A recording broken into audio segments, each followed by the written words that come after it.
7 and 8. And this is really hard for people to see in Scripture, because predominantly it has been the Caucasians that have been in charge of the Scriptures, right? For millennia. Lamentations 5:10, our skin was black like an oven. Job 30 verse 30, my skin is black upon me and my bones are burned with heat. Deuteronomy 28, Deuteronomy 28 verse 68, and Yahweh shall bring you into Mitzrayim, Egypt again with ships. And the way of which I said to you, you shall see it no more again. And there you shall be sold to your enemies for slaves and female slaves, and no man shall buy you. And that is what happened to the regal class of the house of Judah. And I want to give you a brief history. I won't go into it too much, but I can't just make that statement because there'll be people that will push back. But I want to give you a brief history on slavery. I was just amazed, I got to tell you. I mean, when you come to America and you talk to people about slavery, you can talk to black people about slavery, white people about slavery, and they'll give you all this history on slavery, and it only goes back to the 16th and the 17th century. And you're like, don't they teach you the history of slavery? Why? Ask the bloody question. Why are they only teaching you the history of slavery as far back as the 16th and the 17th century? Why are they only going that far back?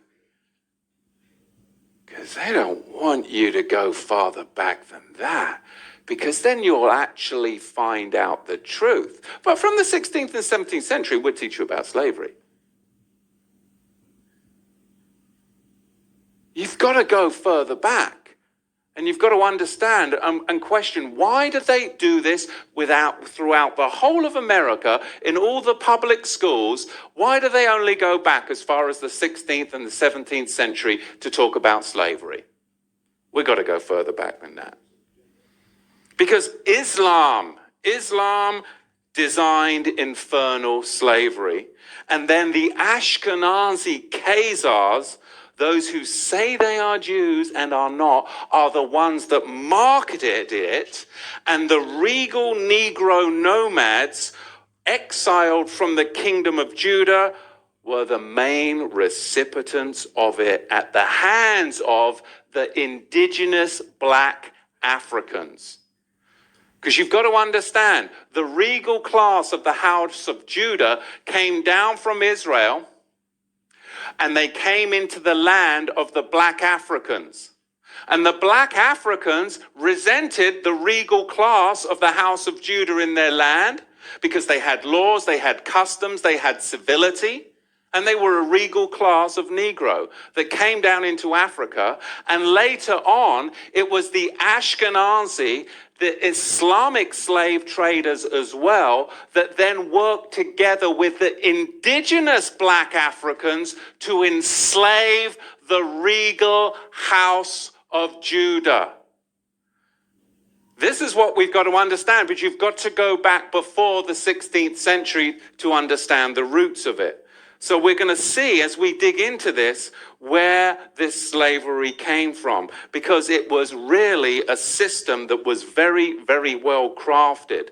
There was Islamic masters, and there were white Ashkenazi Khazar ship owners. There were the buyers and the sellers.